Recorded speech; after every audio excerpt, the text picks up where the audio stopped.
రైటిక తెలంగాణ భవన్లో బీఆర్ఎస్ విస్తృత స్థాయి సమావేశం జరగనుంది.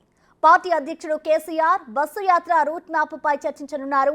ఎమ్మెల్యేలు ఎమ్మెల్సీలతో పాటు మాజీ ప్రజా ప్రతినిధులు జిల్లా అధ్యక్షులు ఈ సమావేశానికి హాజరు కానున్నారు. నామినేషన్ ప్రక్రియ మొదలైన నేపథ్యంలో 17 మంది ఎంపీ అభ్యర్థులకు స్వయంగా బీఫామ్ అందించి 95 లక్షల రూపాయల చెక్ను ఇవ్వనున్నారు.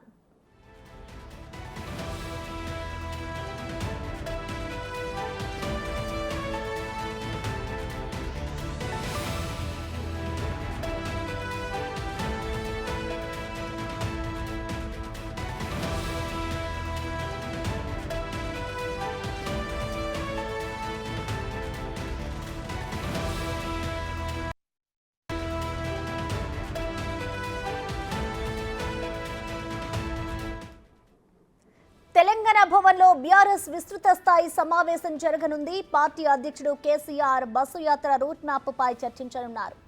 ఎమ్మెల్యేలు ఎమ్మెల్సీలతో పాటు మాజీ ప్రజా ప్రతినిధులు జిల్లా అధ్యక్షులు ఈ సమావేశానికి హాజరు కానున్నారు. నామినేషన్ల ప్రక్రియ మొదలైన నేపథ్యంలో 17 మంది ఎంపీ అభ్యర్థులకు స్వయంగా బీఫామ్ అందించి 95 లక్షల రూపాయల చెక్కును ఇవ్వనున్నారు.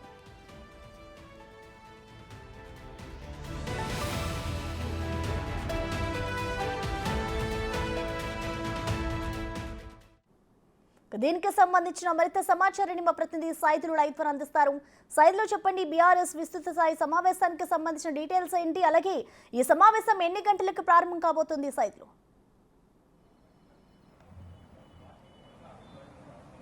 ప్రసన్న మధ్యాహ్నం 12 గంటల సమయానికి కేసీఆర్ తెలంగాణ భవన్కి రానున్నారు.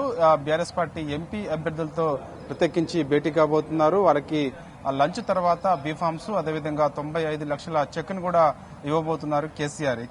ఇప్పటికే దీనికి సంబంధించిన సమావేశానికి బీఆర్ఎస్ పార్టీ ఎమ్మెల్యేలతో పాటుగా మాజీ ఎమ్మెల్యేలు ఎమ్మెల్సీలు జిల్లా పార్టీ అధ్యక్షులు వీళ్ళందరూ కూడా ఈ సమావేశానికి హాజరు కాబోతున్నారు. ముఖ్యంగా పార్లమెంట్ ఎన్నికలకు సంబంధించి ప్రచార కార్యక్రమానికి సంబంధించి బీఆర్ఎస్ పార్టీ ముమ్మరం చేసేందుకు బహిరంగ సభలతో పాటుగా బస్సు యాత్రను కూడా నిర్వహించేందుకు సిద్దమవుతుందని చెప్పవచ్చు. దానిలో భాగంగా ఇటు బీఆర్ఎస్ పార్టీ ముఖ్య నాయకులతోటి కేసీఆర్ సమావేశం కాబోతున్నారు. దానికి సంబంధించి ఆ రూట్ మ్యాప్ బస్సు యాత్రకు సంబంధించి రూట్ మ్యాప్ అంటే ఉత్తర తెలంగాణ నుంచి దక్షిణ తెలంగాణ వైపుకి సంబంధించి మొదటి విడతలో ఉండాలా, లేదంటే దక్షిణ తెలంగాణ నుంచి ఉత్తర తెలంగాణ వైపుకి సంబంధించి మొదటి విడతలో ఉండాలా, ఏంటి ఎలా చేస్తే బాగుంటుంది అనేది మొత్తం కూడా చర్చించబోతున్నారు. సో బహిరంగ సభలకు సంబంధించి ఇప్పటికే ఎండల తీవ్రత ఎక్కువగా ఉండడంతో సాయంత్రం వేళలో గంట మాత్రమే బహిరంగ సభ నిర్వహించాలని, మిగతా సమయంలో మొత్తం కూడా ఆయా నియోజకవర్గాలు మొత్తం 119 నియోజకవర్గాల్లో ఖచ్చితంగా బస్సు యాత్రలు కార్నర్ మీటింగ్స్ ఏర్పాటు చేయాలని చెప్పేసి కూడా బీఆర్ఎస్ పార్టీ భావిస్తుంది. దానికి సంబంధించి ప్రణాళిక అంతా కూడా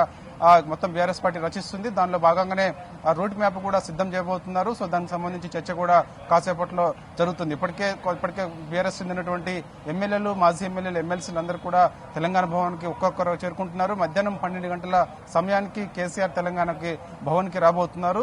సో లంచ్ తర్వాత ఈ సమావేశం ప్రారంభం కాబోతుంది.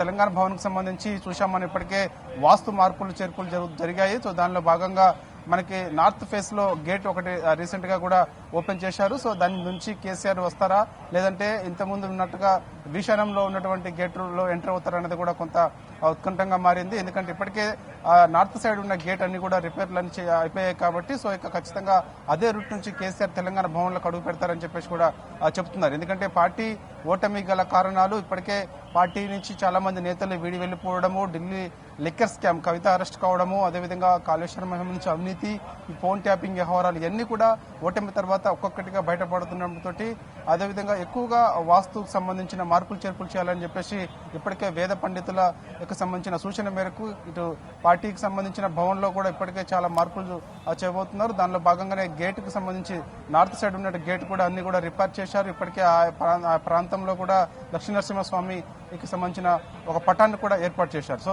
ఆ మార్గం నుంచే కేసీఆర్ తెలంగాణ భవన్లోకి అడుగు పెట్టబోతున్నారు. వచ్చిన తర్వాత ఎమ్మెల్యేలను ఉద్దేశించి అదేవిధంగా ఎంపీలను ఉద్దేశించి కేసీఆర్ ఒక దిశానిర్దేశం చేయబోతున్నారు. ఖచ్చితంగా ఇప్పటికే కాంగ్రెస్ పార్టీ ఇచ్చిన హామీలు ఏదైతే ఉన్నాయో హామీలకు సంబంధించి అవి అమలయ్యే దిశగా లేవు కాబట్టి ప్రజల నుంచి తీవ్ర వ్యతిరేకత కనిపిస్తుంది కాబట్టి సో ఖచ్చితంగా ప్రజలు మరోవైపు బీఆర్ఎస్ పార్టీకి పట్టం కట్టేందుకు సిద్ధంగా ఉన్నారు కాబట్టి సో ఖచ్చితంగా బీఆర్ఎస్ పార్టీ రానున్న ఎన్నికల్లో అత్యధికంగా మెజార్టీ సీట్లు గెలవాలని చెప్పి చెప్పేసి కూడా ఇప్పటికే బహిరంగ సభల్లో కేసీఆర్ ప్రజలను ఉద్దేశించి మాట్లాడబోతున్నారు. ఎందుకంటే ఇప్పుడు బీఆర్ఎస్ పార్టీ సీట్లు గెలవాల్సిన అవసరం ఇప్పుడే ఉన్నది. ఎందుకంటే మనం తెలంగాణ బలం గలం వినిపించాలంటే పార్లమెంట్లో మనకు రావాల్సిన వాటా మనకు రావాల్సి ఉన్నది. కాబట్టి ఇప్పటికే అంటే రాష్ట్రం విడిపోయిన తర్వాత మనకు రావాల్సిన వాటా విషయంలో ఇప్పటికే చాలా నిర్లక్ష్యం వహించింది. కాబట్టి సో ఖచ్చితంగా మరోసారి మన వాయిస్ పార్లమెంట్లో వినపడాలంటే అధిక సీట్లు గెలవాల్సిందని చెప్పేసి కూడా బహిరంగ సభలో కేసీఆర్ ప్రజలను ఉద్దేశించి మాట్లాడుతున్నారు. సో దానిలో భాగంగా ఇప్పుడు కూడా ఎంపీలను ఉద్దేశించి దిశానిర్దేశం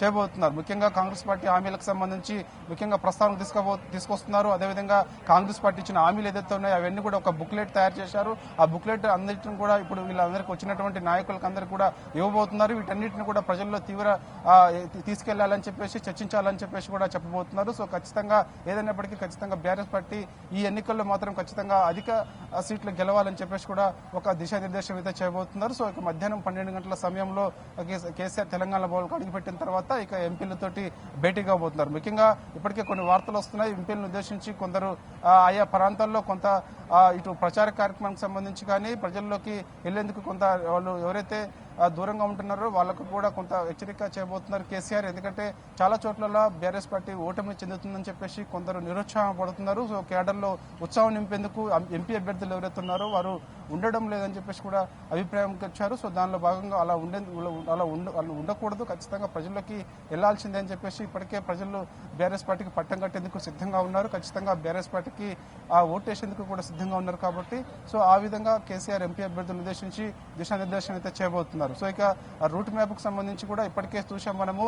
ఖచ్చితంగా ఇక నల్గొండ నుంచి బస్సు యాత్ర చేపట్టాలని చెప్పేసి కూడా ఒక క్లారిటీకి వచ్చారు. ఎందుకంటే నల్గొండ దక్షిణ తెలంగాణలో చూసాం మనం అత్యధిక స్థానాలు బీఆర్ఎస్ పార్టీ మన జరిగినటువంటి శాసనసభ ఎన్నికల్లో ఓటమి చెందింది. కాబట్టి సో ఖచ్చితంగా మహబూబ్ నగర్, నల్గొండ, ఖమ్మం ఈ 3 జిల్లాల్లో ఎక్కువగా బీఆర్ఎస్ ప్రభావం కోల్పోకుండా ఉండేందుకు బస్సు యాత్ర ఆయా జిల్లాల్లో ఎక్కువ చేయాలని చెప్పేసి కూడా అభిప్రాయానికి వచ్చారు. దానిలో భాగంగా మొదటి విడుదలలో ఖచ్చితంగా నల్గొండ, ఖమ్మం, మహబూబ్ నగర్ ఉండబోతుందని చెప్పేసి కూడా బీఆర్ఎస్ పార్టీ నేతలు చెప్తున్నారు. Prasanna. Right, thank you Saidulu.